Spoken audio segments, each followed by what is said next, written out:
where forests stretched beyond the reach of early memory and the nights lay deep in velvet dark, a child entered the world. His name was Abraham, and though no one knew it then, he would carry a story that traveled far beyond those woods, far beyond that century, far beyond the humble cabin where his life began. Tonight, we will drift through that story, softly, slowly, like a lantern guided through time. Let us begin in the gentle stillness of February 12th, 1809, in the wilderness of Kentucky. The air was cool, the earth still, and the stars above flickered like watchful companions.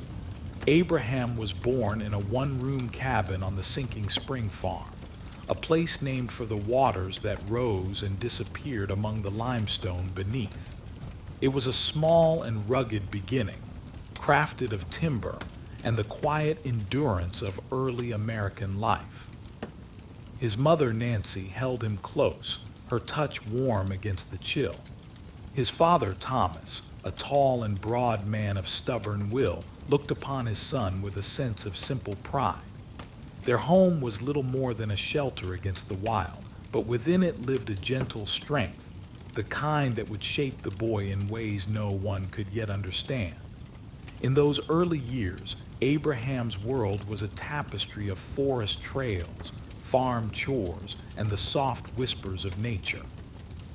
The wind rustled through the trees like an old storyteller, carrying with it small lessons about patience, resilience, and quiet observation. The boy listened. Even then, he listened more than he spoke. Life was not easy for the Lincolns. The land they farmed was poor, the soil stony beneath their feet. Disputes over land titles pushed the family from place to place, like autumn leaves guided by uncertain winds. But Abraham absorbed it all, the movement, the struggle, the uncertainty, and tucked it gently into the corners of his growing mind. When Abraham was 7, the family moved north to Indiana, traveling across the Ohio River in search of steadier ground. The wilderness of Indiana was dense and untamed, filled with towering trees and the aroma of sap and soil. It was here that Abraham began to grow tall and long-limbed, his curiosity unfolding with every passing season. The forest became his companion. He walked among the shadows of the trees, listening to their quiet wisdom. He swung an axe with the strength of youth, splitting logs and clearing land. Yet even as he worked, his mind wandered. There was something in him, a spark, a restlessness that reached beyond the clearing, beyond the frontier, beyond the world he knew. But in the midst of these simple days came sorrow, the kind that changes a child forever. When Abraham was 9 years old, his mother Nancy fell ill, her gentle hands growing still. She passed from the world softly, like a candle dimming at dusk. The forest, once a place of comfort, seemed to hold its breath. The world felt suddenly colder. Abraham helped carve the wooden pegs for her coffin. He stood by her grave beneath a young maple tree, and the soft earth carried his grief back into the quiet heart of the wilderness. Loss became his first great teacher, a silent one, but steady and profound. Life shifted once again when Thomas remarried, bringing Sarah Bush Lincoln into their world, a warm, steady woman who gave Abraham the affection and encouragement he had long missed. She saw the spark in him, the hunger for something beyond the frontier, and she nurtured it gently. With her came books, rare treasures in that rugged land. And the books, oh, they became his sanctuary. Abraham read by firelight, his tall frame hunched over borrowed pages. The words glowed in the dim orange light, filling his mind with heroes, tragedies, battles of old, and ancient wisdom. He read the Bible, Aesop's fables, Robinson Crusoe. The stories stitched themselves into him, giving him new landscapes to wander, new questions to ponder, new dreams to carry quietly within. As he grew older, the boy became a young man of striking height, 6 feet 4 inches, long-armed, awkward yet graceful in his own way. He chopped wood with ease, wrestled with local boys, and earned a reputation for fairness and calm judgment. People trusted him. Something in his quiet eyes, steady and reflective, seemed to reassure them. In his early 20s, Abraham set out on his own, drifting through the towns along the Sangamon River in Illinois. He worked as a shopkeeper, a postmaster, a surveyor. The world was opening to him piece by piece.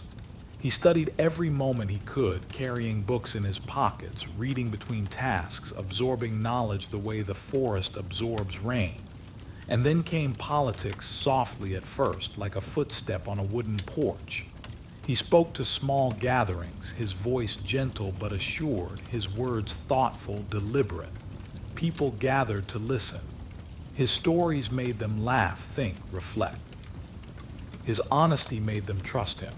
His humility made them root for him.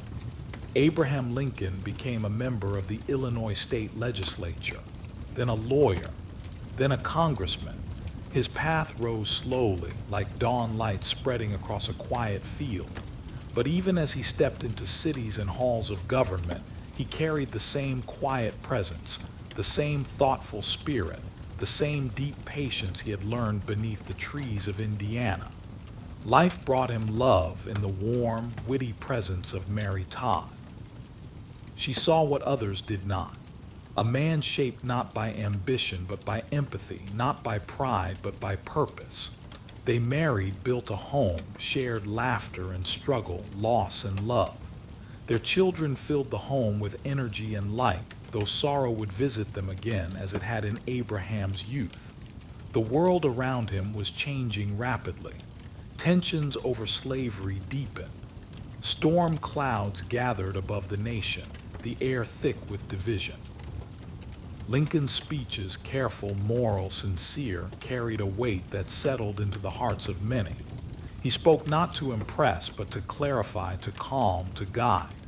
And then, almost reluctantly, he stepped fully into history. In 1860, Abraham Lincoln was elected President of the United States. The tall, quiet boy from the frontier now carried the weight of a nation.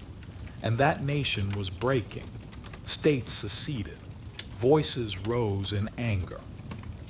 The country trembled like a great tree caught in a violent storm.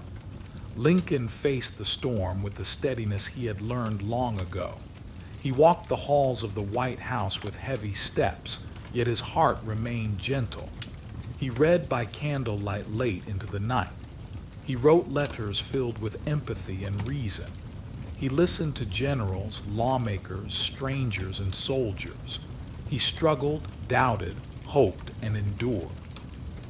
The Civil War swept across the land, fields turned into battlegrounds, rivers into borders of conflict, cities into echoes of sorrow. Lincoln carried the grief of every telegram, every casualty report, every family torn apart. And still, he held the vision of a nation reborn. In 1863, he traveled to a small battlefield cemetery in Pennsylvania. The sky was gray, the air cool. Soldiers' graves stretched as far as the eye could see. And in just a few quiet minutes, he delivered words that lived far beyond him, words about dedication, resolve, and a new birth of freedom. The Gettysburg Address was brief, soft-spoken, and yet it resonated like a bell in the collective conscience. Through exhaustion, through uncertainty, through sleepless nights, he continued, not as a warrior, but as a guardian of the fragile hope that the nation